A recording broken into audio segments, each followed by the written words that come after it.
Bonjour à toutes et à tous, j'espère que vous allez bien. Enfin, la question est rhétorique. Après le lynchage que nous avons, le tabassage que nous avons subi hier dimanche, hein, dans le cadre des élections, la question ne peut être que rhétorique. Nous allons tous très mal, nous sommes tous très, très tristes. L'ambiance est de deuil. Il faut vivre le deuil, hein, il faut pleurer s'il le faut, il faut souffrir, il faut accepter la mort, parce que le peuple français sait donner la mort. Nous avons assisté à un suicide très démocratique puisque la mort de la France a reçu l'aval, hein, le bulletin de bulletin de vote de millions de Français. Bon, donc c'est une mort qui n'est pas assistée, comme on dit, c'est une mort qui est légitime, qui est voulue. Bon, pourquoi pas? Un peuple s'euthanasie. Bon, c'est un moment historique. Vous voyez un peuple qui refuse son destin, qui refuse sa vocation qui a toujours été dans la grandeur, dans la recherche de la grandeur en tout cas. Ça fait 200 ans depuis la mort de Louis XIV, de Louis XVI, pardon, que la France veut montrer au monde qu'elle n'est pas finie, qu'elle est grande, qu'elle est grandiose. Et là, elle a dit qu'elle abdiquait. Bon, écoutez, elle a abdiqué très démocratiquement. On ne peut pas dire que le vote a été volé, que quelqu'un leur a mis un fusil sur la tempe. Voilà, donc la France s'apprête à choisir la mort. Elle s'apprête à crever. Et les peuples crèvent. Les peuples meurent, hein. Ça n'arrive pas qu'aux autres, hein. La Corse, la Catalogne, le Pays basque, la Pologne, la Grèce sous l'Empire ottoman. Les peuples peuvent crever, se diluer dans un autre. Et nous risquons, par notre choix démocratique, hein, nous n'avons pas été envahis par les Turcs ou par Gengis Khan. Par notre choix démocratique, nous risquons de devenir la Catalogne de demain. Voilà. Un pays qui se bat pour que sa langue soit utilisée. Même pas pour vivre, juste pour que sa langue soit utilisée. Pourquoi pas? Ça n'arrive pas qu'aux autres. Et nous l'avons choisi. Bon. Écoutez, si les Français renoncent à la France, nous, on n'y renonce pas. Nous n'y renonçons pas. Elle restera dans nos cœurs, dans nos chairs, dans nos sensibilités, dans nos modes de vie. À chaque fois que nous prenons un café, un cognac, à chaque fois que nous allons autour d'un zinc, à chaque fois que nous mangeons un sandwich au beurre, ou jambon fromage, ou je ne sais quoi, eh bien la France est vivante. La France est dans nos cœurs, nous l'emportons partout avec nous, que nous soyons en Amazonie, au Brésil, en Thaïlande ou au cœur du Sahara. La France est en nous. Voilà, ils nous ont volé un pays, parce qu'ils nous l'ont volé. Ils nous ont saccagé une capitale, mais ils nous ne voleront pas Saint-Exupéry. Ils ne nous voleront pas Montaigne, ils ne nous voleront pas Henri IV, ils ne nous voleront pas la Bourgogne éternelle, le Saint-Émilion. Voilà, c'est quand même très drôle hein, de voir qu'un pays qui a l'arme nucléaire se suicide. C'est peut-être la première fois dans l'histoire qu'un pays qui a l'arme nucléaire se donne la mort. Bon, c'est comme ça.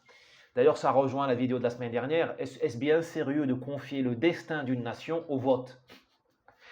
Si ton fils venait te voir, te dit papa, maman, je voudrais donner mon œil droit à ma cousine, parce qu'elle m'a dit qu'elle m'embrassera. Elle m'embrassera si je lui donne mon œil ou mon rein. Qu'est-ce que tu dis à ton fils? Tu lui donnes deux baffes, tu dis ferme ta gueule et va étudier. Voilà.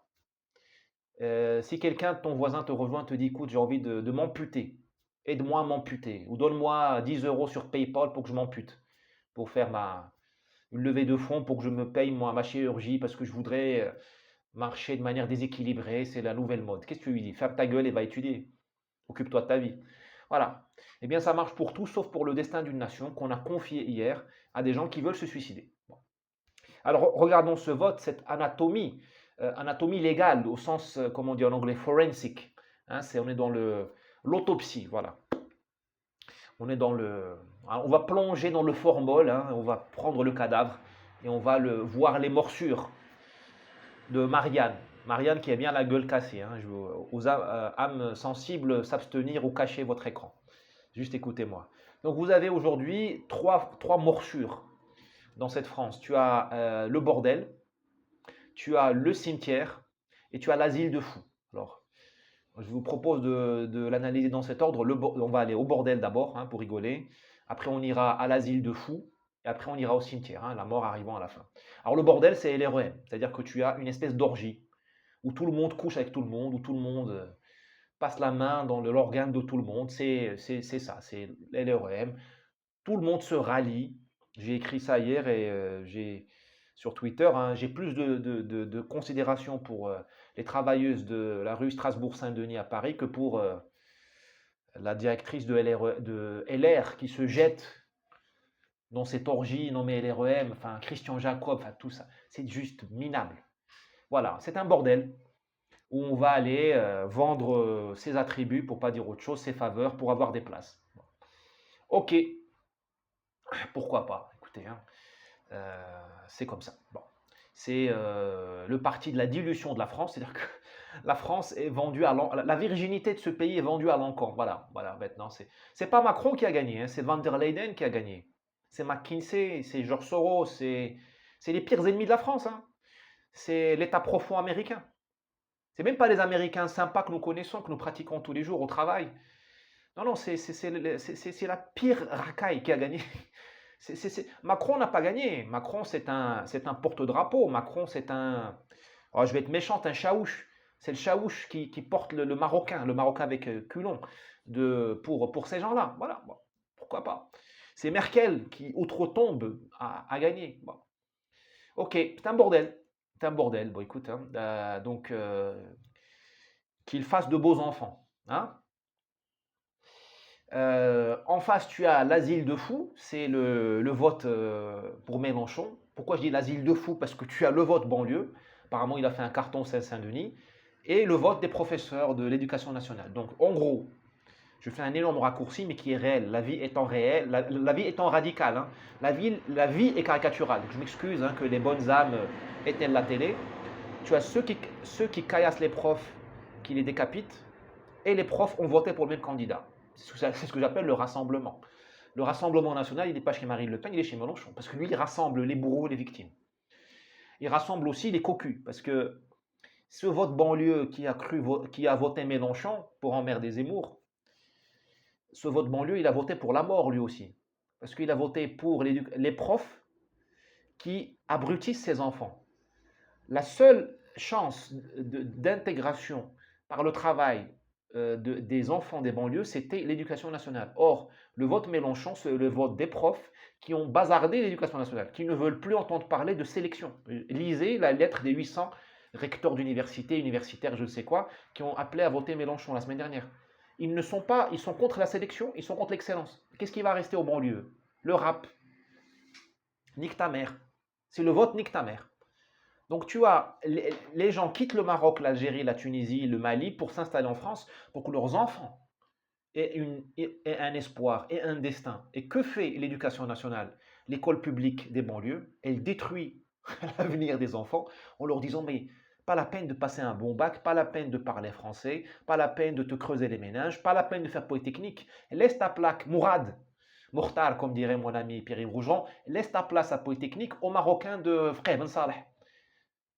Au Marocain d'Ezmour, au Marocain d'Essaouira. Lui, il prend la place parce que lui, il fait des maths. Même si lui, il mange de l'huile, d'olive et du pain, comme chez moi, Bhalil. C'est ça la diète chez nous. Et du thé. Toi qui manges des bons repas, là, toi qui vas à la bibliothèque municipale, toi qui es à la médiathèque, tu n'auras pas droit à Polytechnique. Voilà, tu suivras les pas de je ne sais quel rappeur, de je ne sais quel. Voilà, voilà, c'est un suicide. Quand tu es de banlieue, tu votes Mélenchon, tu votes pour l'abrutissement. C'est le vote Uncle Tom. C'est-à-dire que voilà, tu votes pour être toujours le cocu de l'affaire. Bon. Tu me diras, le vote maghrébin était un vote de cocu au Maghreb, parce que nous avons toujours voté pour les gens qui nous volaient ou qui nous torturaient au Maghreb. Hein. C'est ça la démocratie au Maghreb. Hein. C'est tu votes pour donner un blanc-seing aux gens qui te volent ou qui te torturent. Oh, en France, tu votes pour les gens qui te condamnent à la tiers-mondisation. Voilà, c'est le vote Uber. Voilà, tu viens en France pour devenir chauffeur Uber. Tous mes respects pour les chauffeurs Uber, mais je ne pense pas que tu traverses la Méditerranée, à 5 000 € par tête, ce que tu paies au coyote, avec le risque de mourir dans la traversée, pour devenir chauffeur Uber en France. Vaut mieux rester au Maroc et passer le concours de Polytechnique. Vous voyez le nombre de Marocains qui a Polytechnique, des Marocains du Maroc, et vous posez-vous la question pourquoi ils ne viennent pas d'Aubervilliers. Bon, donc voilà, tu as c'est ce que j'appelle le vote asile de fou, au cours de prison. Hein, cours de prison, asile de fou, hein, on est dans le pavillon, hein, on est dans la logique pénitentiaire. Ça n'ira pas très loin de toute façon, ce vote-là. Mélenchon est le gardien d'un troupeau qui se dévore. Bon, écoute, hein, pourquoi pas, hein, qui se dévore loin de moi. Voilà. Donc tu as entre LREM, le bordel, et LFI, l'asile de fou, tu as une alliance française coloniale. ou l'alliance coloniale française. Hein. Là, je reprends mes airs de pamphlétaire, pas des années 30, mais des années 1900, quand il y avait encore un lobby colonial. C'était l'Union coloniale française. C'était le comité du Maroc, le comité de l'Afrique française. Ben là, il y a une union coloniale française, de LREM à LFI. Ils sont tous d'accord sur l'essentiel. Hein. Et là, il ne faut pas qu'ils vous enfument, hein, de Mélenchon à Macron. Ils sont d'accord sur l'essentiel. Pour eux, la France est finie. Ceux qui votent pour Mélenchon et Macron savent que la France est finie. C'est une abdication.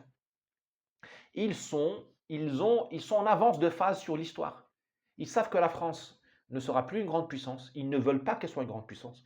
Ils veulent la diluer dans l'Europe. Alors Macron, votre bordel, lui, il montre le string et ils ont tatoué le fessier droit avec, il y a écrit Van der Leyden. Mélenchon, lui, il dit non, il montre, voilà, il montre, je sais pas moi, l'omoplate, il a mis Che Guevara. Mais ça reste la mort de la France.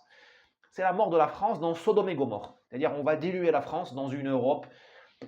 C'est une Europe anti-européenne. C'est une Europe où les femmes sont voilées, où les migrants somaliens sont partout, où tu te fais casser la gueule pour un oui ou pour un non. Hein. C'est l'Europe de Jérémy Cohen, pauvre Jérémy Cohen.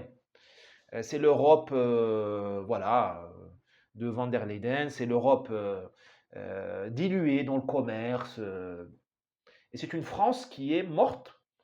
C'est une France qui a la politique étrangère de la Moldavie, de la Belgique. Voilà, voilà, voilà. Voilà. Donc c'est une France qui a eu De Gaulle pour rien. C'est une France qui a résisté au nazisme pour rien. Puisque tu as un projet fasciste au pouvoir. Je vous rappelle que le projet de M. Mélenchon, c'est la créolisation, c'est le fascisme. C'est la fabrication d'un homme nouveau. Bah, c'est ce que fait Hitler. Hein. Sauf que l'homme nouveau, maintenant, il aura des seins et un pénis. Bon, ok, ça reste un homme nouveau. Hein. C'est d'ailleurs la définition de l'homme nouveau. Hein. Le trans, je sais pas quoi. Il aura la peau bronzée. Bon, pourquoi pas. Bon, écoute, hein. Chapeau à l'artiste, mais ça reste du fascisme. D'ailleurs, Macron est aussi pour l'homme nouveau. Sauf que lui, bon, c'est un homme nouveau qui ne s'assume pas, mais ça reste l'homme nouveau. Voilà. Écoutez, hein, pas très drôle. Face à ça, vous avez 22-23% Madame Le Pen, c'est le parti du cimetière. Alors moi, je n'ai jamais chargé Madame Le Pen, je ne la chargerai pas aujourd'hui, mais bon, elle arrive fatiguée au pouvoir, enfin au deuxième tour. Ce n'est pas une victoire, 22% c'est un excellent score, ou 23%, mais ce n'est pas une victoire, parce que, donnez-moi une de ces idées qui aura gagné, une de ces idées. Elle est juste autorisée par le système. Elle est autorisée à participer au second tour. Elle continue à être diabolisée. Madame Mabrouk, quand elle lui parle, elle continue à mettre la pince à linge sur les narines. Madame Salamé, quand elle lui parle, elle vomit avant et après l'interview. Voilà. C'est pas une victoire. Quand tu es dans une espèce de sas, on lui parle derrière un sas, où on lui balance des rayons, des UV, des infrarouges pour la désinfecter. Voilà. C'est un parti déjà à bout de souffle. Il arrive à bout de souffle au second tour. Tu sais, c'est comme les histoires d'amour qui commencent par des disputes. Normalement, au début de l'histoire d'amour, il y a vraiment l'amour. C'est l'adrénaline, c'est je sais pas quoi. C'est les hormones. Tout va bien. Il faut que ça sente la guimauve, le miel.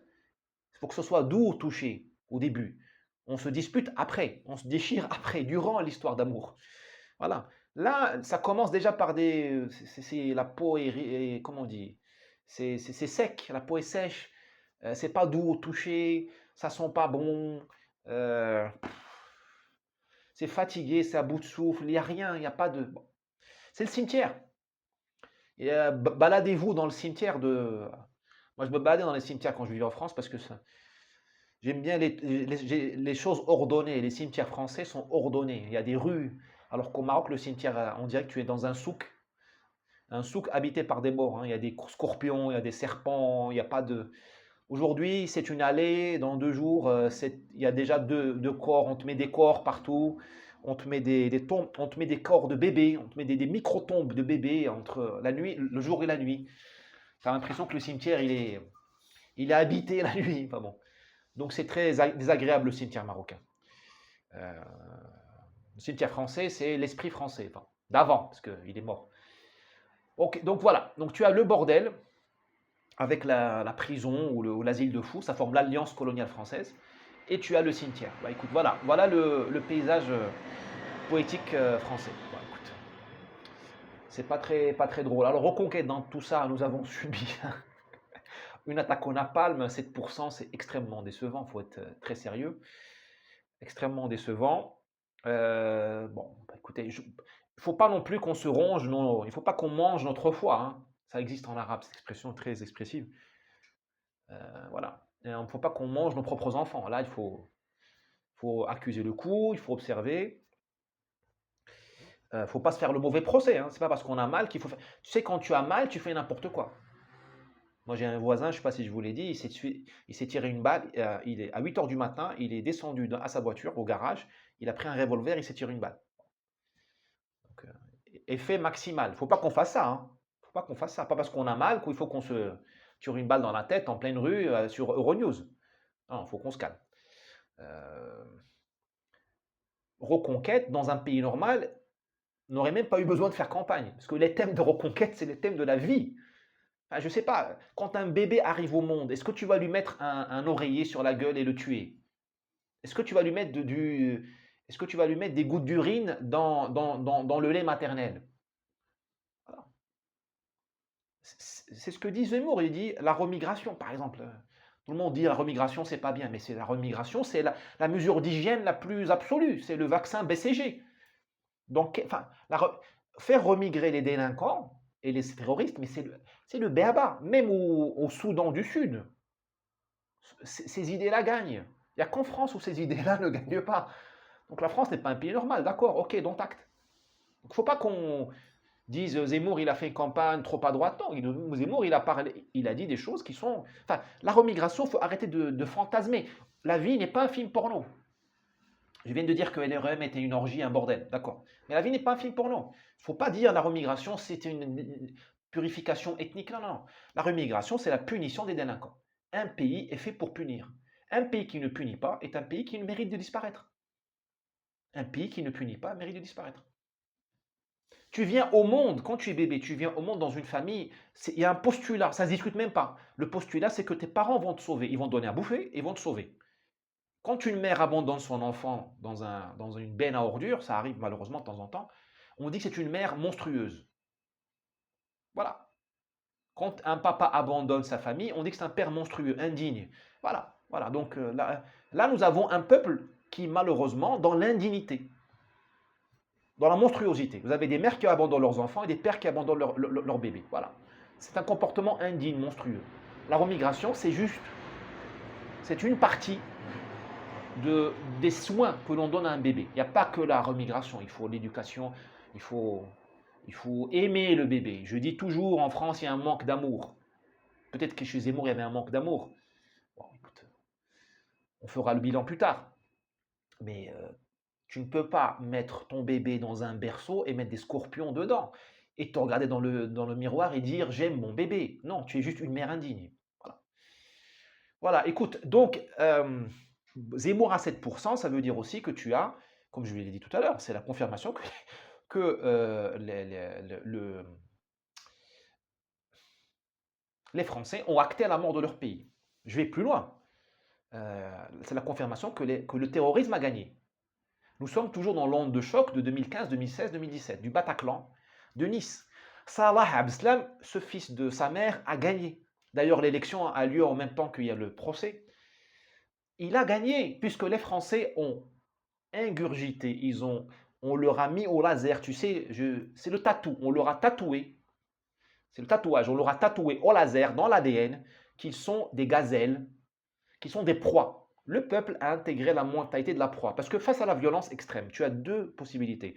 Soit tu casses la gueule de l'agresseur, soit tu te dis je suis une victime, et tu deviens la victime, tu habites le corps de la victime. Malheureusement, nous avons habité le corps de la victime, nous avons adopté la mentalité de proie. C'est-à-dire que les Français ont admis que dans leur pays, on puisse les tuer et qu'il ne se passe rien. Entre le Bataclan et nous, il y a eu 2 millions d'immigrés de plus, tout simplement. Tout simplement. Il n'y a pas eu de punition, il n'y a rien eu. Voilà, Abdeslam est là, il perd or, voilà. Il n'y a pas eu de prise en compte, il n'y a rien. On n'est même pas foutu de dire que c'était le terrorisme islamiste ou islamique. Nous disons c'est le terrorisme, comme si c'était... Voilà. Le Bataclan a rendu licite le sang français. C'est un sang qui est devenu licite. Halal, comme on dit dans. Je vais énerver là, voilà, comme diraient les identitaires. Le sang français est devenu un sang licite. Il n'y a plus de tabou. Le Bataclan a marché. Le terrorisme a eu raison. Euh, il a démontré qu'il y a plus de tabou. Tu peux tuer les Français à la tronçonneuse, à la Kalachnikov. Il ne se passe rien. On continue les mêmes politiques. Il ne se passe rien. Il n'y a pas de remise en cause, il n'y a rien. Tu continues à rentrer dans la France comme dans du beurre. Fini. Voilà. Et les Français ont adopté la culture de la gazelle. Qu'est-ce que c'est que la gazelle? C'est une victime qui meurt dans la respectabilité. Toute gazelle a une mort honorable. Vous voyez les documentaires du National Geographic, tu as le lion en embuscade, enfin la lionne, parce que le lion il se repose le jour. Tu as la lionne en embuscade, elle bouffe la gazelle. Toute gazelle meurt élégamment, honorablement, respectablement. Alors les Français meurent en prouvant à chaque fois qu'ils ne sont pas fascistes. Alors là, ils ont tous un certificat. Hier, les Français n'ont pas voté. Ils ont obtenu un certificat d'antifascisme, de respectabilité. Alors là, ils ont tous leur certificat. Ils ont leur sceau de qualité. Voilà. Comme les veaux, tu vois, ils vont à l'abattoir, mais ils ont le sceau de qualité. Sur la viande, tu as le sceau de qualité, AOC, je ne sais pas quoi, UE, voilà. Madame Bruxelles, Madame Van der Leyen est contente. C'est une viande halal. Bon, je suis dans l'outrance, vous m'avez compris. Le terrorisme a marché. La violence fonctionne. La violence, c'est pour ça qu'elle est utilisée. C'est pour ça qu'il n'y a que, voilà, pas croire que les terroristes sont des abrutis, que sont des imbéciles. Ils savent très bien ce qu'ils font. Il faut leur commanditaire. Ils savent très bien ce qu'ils font. Voilà. Maintenant, où est-ce qu'on va après ça? Où va-t-on? Où va-t-on? Nous avons plusieurs choix. D'abord, il y a les 15 premiers jours. Les 15 jours, là, donc les deux tours. Est-ce qu'il faut aider Madame Le Pen ou pas? Bon, Zemmour a dit qu'il faut aider Madame Le Pen. Écoutez, on ne va pas... Voilà, vous faites ce que vous voulez. Hein. Il faut l'aider. Bon, il faut l'aider. Il faut aussi qu'elle accepte l'aide et qu'elle veut bien céder, tu sais. Hein. Il faut bien. Hein. C'est comme faire l'amour, hein, c'est bilatéral. Hein. Sinon, c'est forcé. Donc, il faut qu'elle veuille bien être aidée. Bon. Mais la question qui se pose, c'est dans 15 jours. Parce que là, bon, c'est plié. Je vois mal Madame Le Pen gagner. C'est plié. Pour toutes les raisons que je viens de vous dire. En fait, nous avons face à nous une force de l'histoire. C'est pour ça que nous ne devons pas trop nous autoflageller et manger notre foi. Nous avons face à nous une force de l'histoire qui nous écrase. C'est comme un torrent qui descend d'une chaîne de montagnes qui est couverte par la brume, on ne voit pas d'où ça vient. Mais le torrent, il arrive, il est boueux, il charrie les corps, il charrie les branchages, il charrie les voitures. Tu vois ce que je veux dire? C'est une inondation comme il y en a dans le Var de temps en temps, tu sais, 400 mm de pluie en une nuit, et toutes les Alpes de Haute-Provence descendent sur ta gueule. C'est ce qu'on se prend. Donc il ne faut pas trop s'autoflageller. L'histoire dégueule parfois. Et là, on est juste des simples mortels. Comme elle a dégueulé en 39-45 le nazisme, comme elle a dégueulé en 1870 la défaite de Sedan, comme elle a dégueulé la Révolution française. Enfin, il faut bien voir ce que c'est que la Révolution française. 1789, c'est la victoire des minables. Ceux qui ont été tués en 1789, c'est la crème de la crème du pays. Je dis bien d'un point de vue moral. Les sans-culottes, c'est les racailles d'aujourd'hui. Et ils ont gagné. Robespierre, mais c'est un petit. Tocqueville est un grand, Lamartine est un grand, Chateaubriand est un grand. Mais ceux qu'on a décapités, mais c'est l'aristocratie française. Il n'y avait pas que le marquis de Sade. Il n'y avait pas que des branleurs dans l'aristocratie française. Hein. On a tué le sang bleu. Louis XVI, c'est un grand monsieur. Bon, il n'était pas fin politique. Et c'est pas n'importe qui. Voilà, c'est l'histoire qui hypnotise.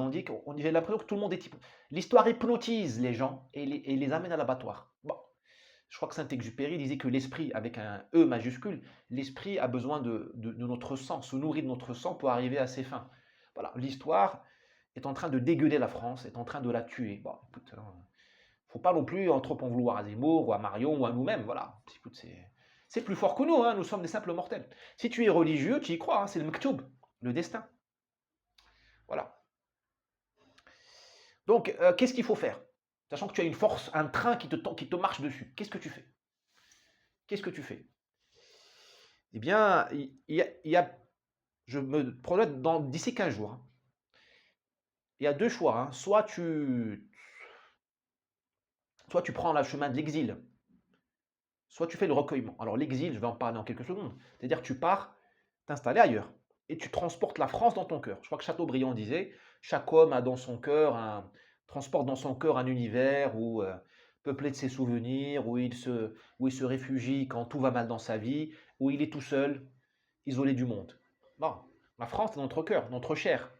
Donc, demain, tu vas vivre à Miami ou tu vas vivre à, je sais pas moi, à Dubaï ou au Mozambique, à Maputo. D'ailleurs, à Maputo, il y a quelques résidences construites par Gustave Eiffel. Magnifique petite maison construite par Gustave Eiffel, hein. Du temps où la France rayonnait encore. Voilà, tu peux aller à Madagascar, tu peux t'installer là où tu veux. J'ai des copains à Singapour, je peux te passer des adresses, des copains à Bangkok, à Phuket, la mafia de Phuket. Écoute, hein,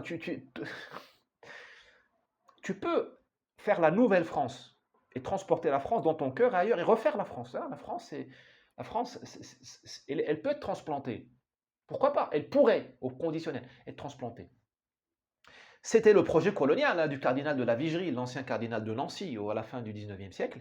Il a dit, on a perdu l'Alsace et la Lorraine, les Allemands nous l'ont bouffé, les Boches nous ont pris ça, on va faire l'Alsace-Lorraine en Algérie. Il appelait l'Algérie la nouvelle Alsace. Bon, c'était pas très malin. Je ne vous conseille pas de vous expatrier en Algérie ni au Maghreb, hein, je dis à mes amis. Bon, vous pouvez avoir un riad à Fès ou à Marrakech et ayez l'élégance de m'inviter, hein, boire un verre ou un verre de thé, manger un méchoui. Moi, je veux le méchoui. Moi, vous ne m'invitez pas pour moins que le méchoui, d'accord? Et bon, trêve de plaisanterie. Mais tu peux refaire la France ailleurs, il n'y a pas de problème. Ou avec Elon Musk. On peut aller sur SpaceX et aller refaire la France sur Mars, hein. Pourquoi pas? Il n'y a pas de problème. Enfin, il n'y a pas de problème.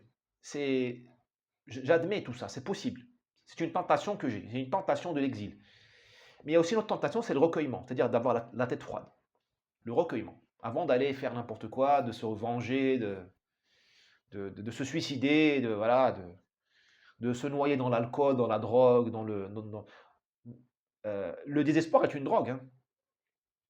Voilà, alors la dépression, il faut se calmer. Le recueillement, c'est, comme on dit au brésilien, deixar a poeira baixar.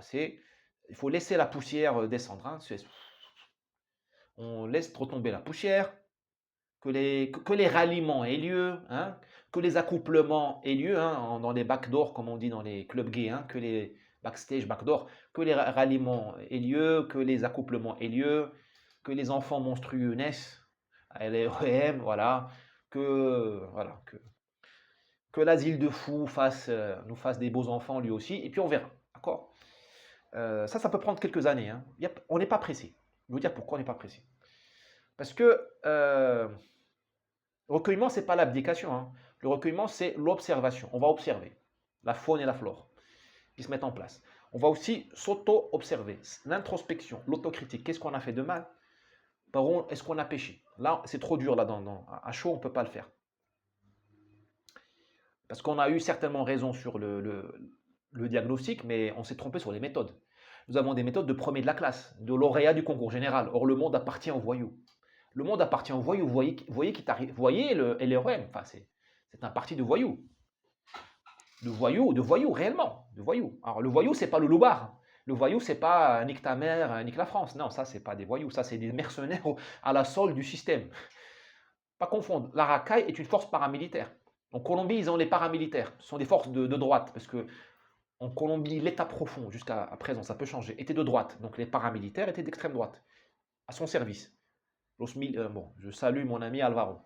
Là, vous avez le pouvoir, il est de gauche en France. De gauche, caviar. De gauche, la gauche caviar, la gauche macro. Donc, ces paramilitaires, ils sont d'extrême gauche, c'est la gauche nique ta mère. Ils sont homophobes et pro-Mélenchon. Voilà, c'est comme ça. C'est comme les paramilitaires en Colombie, hein. Ils sont d'extrême droite, mais ils sont pour la cocaïne, qui détruit la jeunesse, qui détruit Jésus. Voilà. Ils vont à la messe, et ils découpent les corps ensuite à l'acide. C'est comme ça. Ils vont à la messe, et en Colombie, la messe est sérieuse. Et voilà, ils font des orgies avec des prostituées le soir, dans les fincas, pas loin des Caraïbes, hein. Waouh.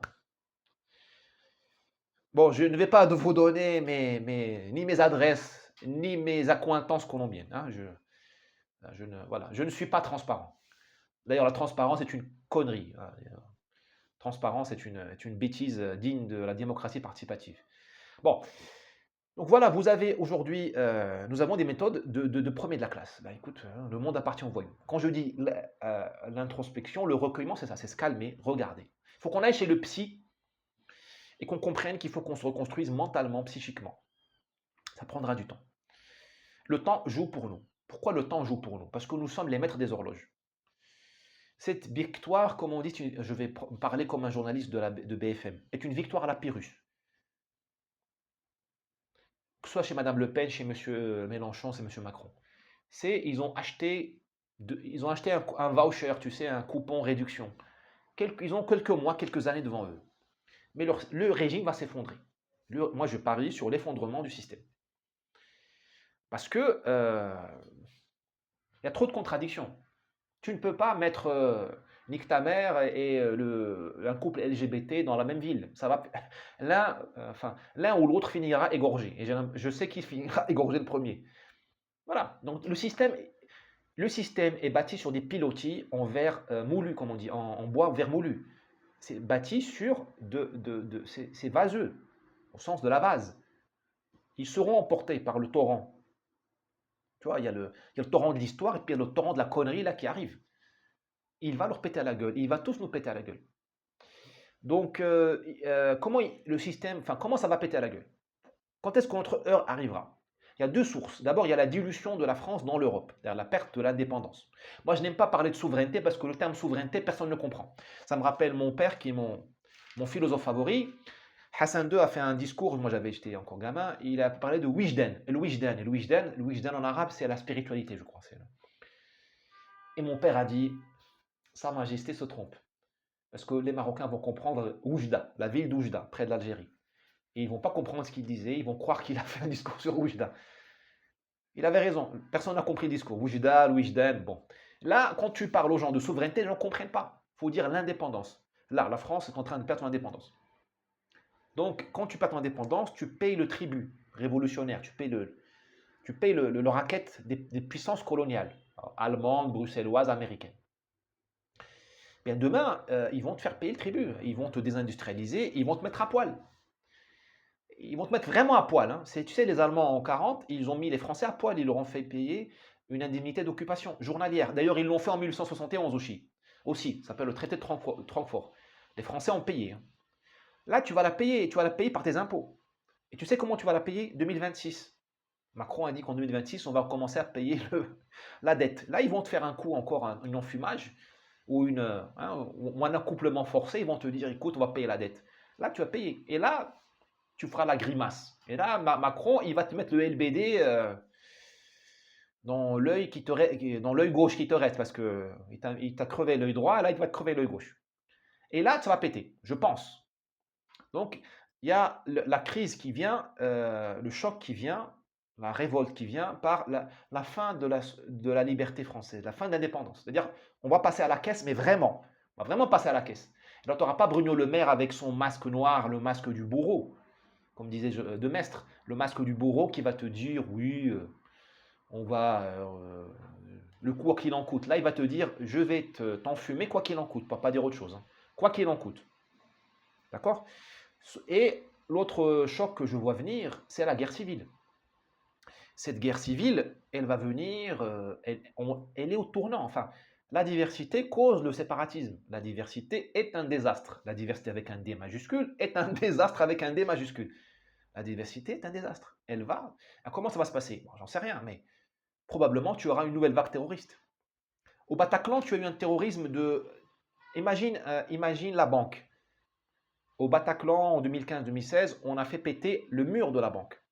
On a fait péter les fortifications, le blindage. En 2023, 24, 25, j'en sais rien, je n'ai pas d'entrée chez Al-Qaïda ou Daesh. On va te faire le terrorisme de la négociation. On va te dire, c'est ce qui se passe au Brésil, hein. On enlève, j'ai connu, moi, un patron d'une mine d'or, un directeur d'une mine d'or, d'accord, qui a été enlevé. On a enlevé sa famille. Alors, ils sont arrivés chez lui dimanche, ils l'ont enlevé lui, et ils ont enlevé ses enfants. Dans deux villas séparées, ils ont mis de la dynamite, devant, voilà, ils ont dit, voilà, tes enfants, ils sont, il y a un bout de dynamite, là, un bâton, soit tu nous donnes les codes secrets de la mine d'or, parce que l'or est dans un coffre, soit on fait péter ta famille. Comme le code secret était divisé entre trois directeurs, il y a les trois, le staff, le comité exécutif de la mine avait chacun un bout de code, ben il a appelé le dimanche, il leur a dit, vous me donnez les codes, sinon c'est ma famille qui pète. Voilà. Donc tu auras demain un terrorisme de chantage. On va te dire, ben écoute, on va te demander des territoires. On va te demander des territoires. Ils vont te demander, je ne sais pas moi, pour la Seine-Saint-Denis. Enfin, moi, à leur place, je ne demanderais pas la Seine-Saint-Denis. Je demanderais autre chose. Il y a des endroits plus beaux en France que la Seine-Saint-Denis. Bon, voilà. Ils vont demander de l'argent. Ils vont demander, je ne sais pas moi, des allocations. Ils vont demander des quotas d'immigrés par an. Ils vont demander, je ne sais pas moi, peut-être des choses religieuses. Ils vont demander, ils vont te dire, on ne veut pas de un tel ou un tel. Si tu mets, je ne sais pas moi, si tu mets un tel au gouvernement, on te fait péter encore 200 personnes. Et à deviner ce qui va se passer. Tu auras le peuple qui va se diviser là pour de bon. Parce que pourquoi je suis optimiste? Parce que là, la neutralité est interdite. De plus en plus, nous rentrons dans une époque où il n'y a plus de neutralité. Donc tu ne peux plus rester sur ton mur et dire oui, je vote Macron parce que je... Non, fini. Là, on va te poser des questions claires, des questions directes, oui ou non. C'est les questions que pose le Hezbollah, que pose Hamas au Moyen-Orient, que pose Al-Qaïda en Irak. C'est oui ou non. Et là, tu vas avoir une partie des Français qui va dire on va négocier. On va négocier des corridors humanitaires. Moi, je voudrais aller à Deauville, à Chamonix l'hiver, à Deauville au printemps et à Saint-Raphaël l'été. Donc, moi, je vais négocier la sécurité pour aller dans mes destinations et je vous donne le reste du pays ou je vous donne, je ne sais pas, Roubaix ou je ne sais pas quoi. Voilà. Et tu auras l'autre partie des Français qui va dire non. Non, un non définitif. Et là, tu auras la guerre civile. On n'y échappera pas. Et ce n'est pas la guerre civile des identitaires. Musulmans contre français, non, il y aura une vraie guerre civile français contre français, où dedans il y aura une surinfection religieuse. Mais le problème, c'est ce dialogue entre Français, ce dialogue de sourds entre Français, cette bataille, cette guerre civile entre Français qui n'en finit pas depuis quand? Depuis Henri IV, depuis la Saint-Barthélemy, au moins depuis 1789. Nous vivons en guerre civile depuis 1789. C'était la gauche contre la droite, là il n'y a plus de droite. Vous voyez Pécresse, c'est bon. Il n'y a plus de droite. Là, on est os contre os. Et là, tu auras une guerre civile. La France est un pays de guerre civile. Les États-Unis aussi. Hein. Rappelez-vous ce qu'ils se sont fait entre la guerre entre 1861 et 65, je ne sais plus quoi là. L'Espagne est un pays de guerre civile, pas l'Italie. L'Italie, c'est le pays de la combinazione. Salutations mes amis italiens de Rome, ils se reconnaîtront. Voilà, la Belgique, bon, est-ce que la Belgique est un pays? Bon, je vais faire des ennemis en Belgique. Non, j'ai quelques amis en Belgique. Je retire ce que j'ai dit. Et oubliez la Belgique. La France est un pays de guerre civile. Et là, nous aurons la grande explication. C'est pas, comme dit mon ami Pierre-Yves Rougeant, c'est pas Mortal contre Jean-Louis, c'est Jean-Louis contre Jean-Louis. C'est Jean-Philippe contre Jean-Luc, avec des mortals entre les deux. Et vous aurez des Arabes avec vous, le camp de droite, et vous aurez des Arabes contre vous. Mais vous voyez ce que je veux dire? Bah. Donc, il faut se préparer à ça. Il ne faut pas se préparer à dans 15 jours, non. La neutralité est impossible. Donc le recueillement n'est pas synonyme de neutralité ni d'abdication. La guerre civile vous retrouvera chez vous. Ils vont frapper à votre porte. Et vous devriez être armé. Hein. Quand le type va frapper à ta porte pendant la guerre civile, tu as intérêt à être armé. D'accord? Sinon, ça sera la Saint-Barthélemy. Ok? Ou sinon, c'est Madame van der Leyden qui va frapper à ta porte, qui va te dire, mon gars, hein, Bruno Le Maire a fait 600 milliards de dettes de plus entre 2020 et 2022. Il faut que tu me donnes ta voiture. C'est ça. On va être rattrapé par ça, par le tragique. Voilà. Donc on a intérêt à être prêt. Et là, ce n'est pas des enfants de cœur dont on aura besoin, ce n'est pas des premiers de la classe, ce n'est pas des lauréats du concours général, ce n'est pas le staff de Zemmour d'aujourd'hui qui est fabriqué par des gens des premiers de la classe. Il faut des premiers de la classe, mais il faut qu'on les aguerrisse. Il faut qu'on a... De Gaulle, c'était... Bon, tu me diras, De Gaulle, il n'a jamais fait de guerre, mais il était aguerri. Il était aguerri. Et regarde, qui a survécu en 39-45? C'est pas les premiers de la classe. Hein. C'est des mecs aguerris, de Tassigny, les Leclerc. Giraud, qui est un grand monsieur, il s'est fait bouffer par De Gaulle. Pourtant, Giraud, c'est pas n'importe qui. Même des grands comme Weygand sont fait bouffer par la guerre. Weygand, Noguès, qui était résident général au Maroc. Enfin bon, on ne va pas refaire l'histoire. Il faut réconcilier, ce sera mon mot de la fin, il faut réconcilier la violence avec l'amour. L'amour de la France, l'amour de sa chair. La France aujourd'hui a une maladie auto-immune. Les Français se détestent, ils bouffent leur chair. Il faut réconcilier l'amour de soi-même avec la violence. La violence des moyens, la violence des méthodes, la violence du désir. Voilà, c'est la conquête. Dans la conquête, il y a la libido. D'accord? Il faut qu'on enlève Marianne, malgré elle. Voilà, il faut enlever Marianne malgré elle, parce que Marianne, là, Marianne, elle est à Ibiza, elle a fumé des rails de coke, voilà, elle est prise en main voilà. Moi, je pars. J'ai assez choqué de gens aujourd'hui. Voilà. Donc, un optimisme mesuré. Enfin, je rigole, je ne devrais pas rigoler, hein, mais je rigole pas. Moi, j'ai failli pleurer hier.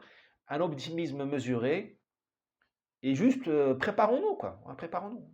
J'ai pas de décision à prendre à votre place. C'est une décision très intime.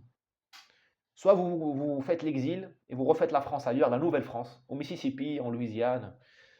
Hein, je rappelle, la France avant allait de la Nouvelle-Orléans. La Nouvelle-Orléans, c'est pas la nouvelle, c'est pas la nouvelle Harlem ou la nouvelle, je sais pas quoi, la Nouvelle-Orléans, jusqu'à Bâton Rouge, hein, Mississippi, Bâton Rouge. C'est Bâton Rouge, hein, c'est pas Motherfucker qu'elle s'appelait, hein, c'est Bâton Rouge. Soit on refait la Nouvelle-France, voilà, soit on se recueille et on attend la grande explication qui vient. Retrouvez votre côté religieux. Moi, en tant que musulman, je sais, je vis dans un monde qui est tragique. Là, j'ai des réminiscences du Coran dans ma tête, euh, qui scandent, hein, Al-Waqi'a. Al-Waqi'a, c'est le- c'est ce cataclysme qui vient, c'est cette catastrophe qui vient. Mais qui libère, les gars? Vous êtes libres déjà. Ne faites pas le deuil trop longtemps. Faites le deuil, mais à la méditerranéenne, avec les trucs en noir, tu sais. Habillez-vous de noir ou de blanc. Emmerdez-les. Emmerdez-les. Habillez-vous de noir ou de blanc. Portez le deuil 15 jours. Portez le voile, le fichu des femmes endeuillées 15 jours. Nous, au Maroc, on amène Tolba. Tolba, c'est qui récite le Coran. Récitez ce que vous voulez. Faites-le à la narcotrafiquante américaine, Amérique latine. C'est ce qu'ils font, les narcos. Ils prennent le mort qui vient de mourir, ils lui mettent ses plus beaux vêtements, ils l'emmènent en boîte. Ils lui font boire de l'aguardiente et de l'alcool, plein de nanas, et après ils l'enterrent. Voilà. Et ils boivent des coups. Voilà. Faites votre deuil, qu'il soit digne, le plus digne possible ou le plus fou possible, comme je viens de vous le décrire, le plus excentrique. Et soyez certain que c'est pas fini. C'est pas fini. C'est pas fini. Alors il y a de la douleur, hein. L'histoire va accoucher de quelque chose. L'accouchement, par définition, est douloureux. Mais soyez. Alors, Waqi'a arrive, parce que cette hypnose collective ne peut être cassée que par un tremblement de terre. Et l'histoire, tu sais, elle est entre les mains de Dieu. Et le torrent, il va faire un virage. Tu sais, qui aurait pu croire en 39 que les Français allaient faire la sécurité sociale? En 39, c'était impossible. C'était une histoire de communistes. On disait, c'était juste les communistes qui demandaient la sécurité sociale. En 47, c'est devenu le consensus. Entre-temps, il y a eu quoi? Il y a eu la guerre. La violence, l'apocalypse, al-Waqi'a, change le consensus.